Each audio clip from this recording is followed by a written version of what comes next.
Hey everybody, Mike here, getting ready for, giving you rather a Monday edition of the blog from the Sports Editing Cave, where we used to do all of our editing, and some former Panthers of yesterday, Ken Lucas there on the screen. Just a couple of notes here on a Monday because it has been a busy weekend and going into the week. The Olympics continue to roll on.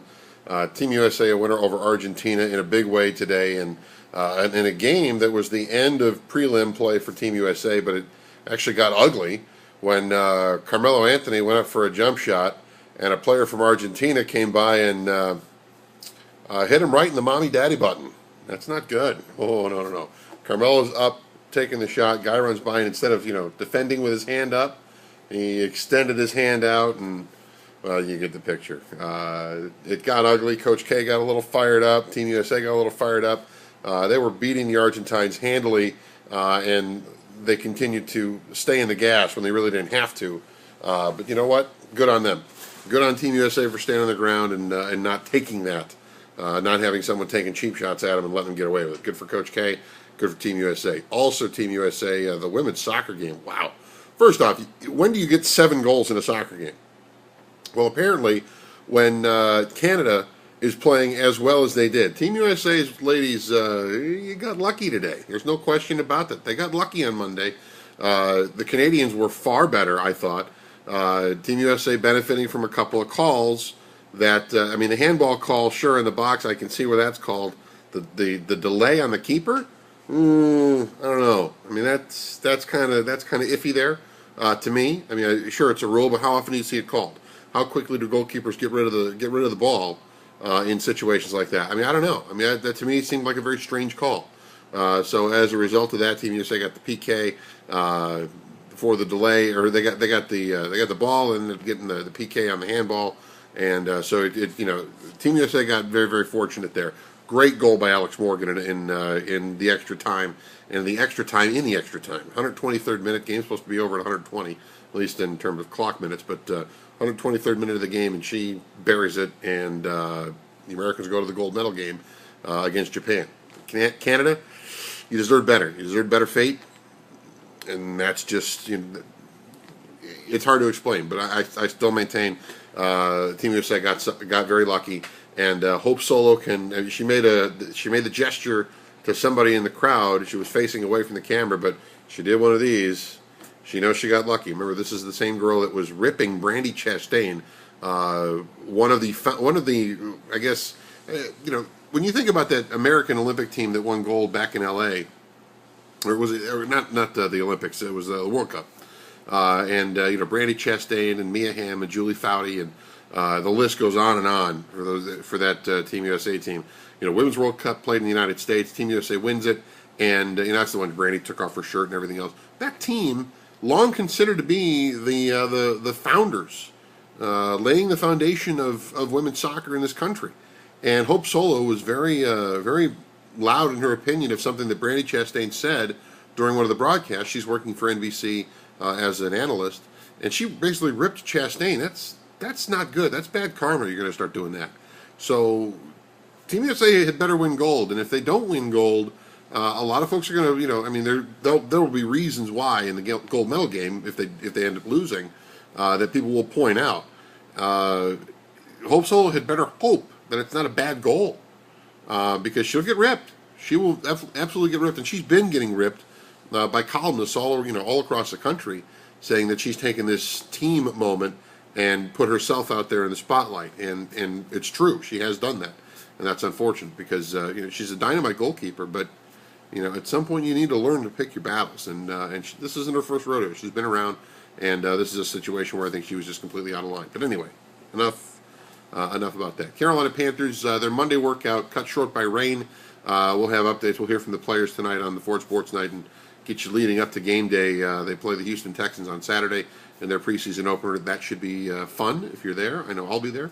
I'll be actually on the field checking all that good stuff, checking out that good stuff, I should say, and we'll see, some of that, what's going on behind me. FanFest, I was not there. I apologize. I took, that's the first FanFest that I've missed in my 10 years here at News 14 Carolina. I was thinking about football, You can give me that because I was at the Football Hall of Fame.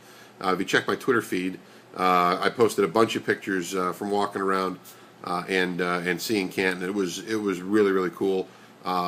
First trip there, and it was something I'd never really expected. And one of the curators, or one of the I shouldn't say curators, one of the guys in the Hall of Fame shirts, staff, says that the Hall of Fame only is displaying about 8% of what they have. Think about that. They've only got 8% of what they have on display, and they had a ton of stuff on display. I mean, it was incredible. Going through and seeing Tom Dempsey's shoe. The guy who has the tied the record, or set the record, was Jason Elam tied for the longest field goal in NFL history, the 63-yard. Remember, Tom Dempsey only had half a foot on his kicking leg. And they have his shoe. They have Bob Greasy's glasses. The Immaculate Reception, Franco Harris. Somewhere I'm sure they've got the ball and maybe the shoes and the helmet from Franco Harris. But the one thing that they have for sure that I saw was the elevator panel from the stadium that owner Art Rooney was in when Harris made that catch. I'm not kidding. They have an elevator panel, silver, shiny, stainless, whatever, in the Hall of Fame. And there's a card, saying what it is. Pretty funny. Cam Newton and his rushing touchdown record. That ball with the trainer's tape, TD record written on it, in the hall, in the case. Picture of Cam behind it. Pretty cool stuff. There's so much to see there. I walked around the upper level with my brother-in-law, and we were there probably almost 3 hours on the upper level. It was incredible. Really, really cool. And to be there on induction day, when they enshrine that the 2012 class, tons of Steelers fans, tons of Jets fans. At some point you got to wonder who would be a Panther Hall of Famer, because that day's coming. And honestly, the guy that might go in before anybody else, Jerry Richardson, first former player as an owner, has been a very driving force amongst the owners. It'll be interesting to see who would be the first one to go in. I mean, who do you think would be the first one to go in? That'd be an interesting thought from you. You can leave that in the comment section to us here on the blog. And also, your point and shoot videos. Got to have those from you because we love having your opinions on the program. You just shoot your video on your phone or on your webcam and you email the video to us, sports@news14.com.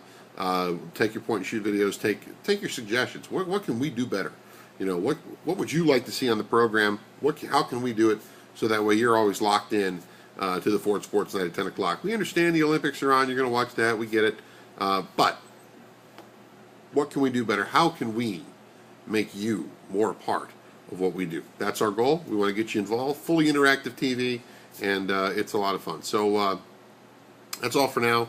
If I come up with anything else, maybe I'll throw it in the blog later on. Congratulations to DJ Augustine. Got married over the weekend. Former Bobcat. Decent guy. He's now an Indiana Pacer. And he got hitched. There were some pictures put out on Twitter by former Bobcat Steven Jackson. Very cool to see these. It's amazing to see all these things. One last thing in the Olympics. There was a collective applause for Michael Phelps from the swimming population. Guys that will be future Olympians that may have gone to the pool against him this year.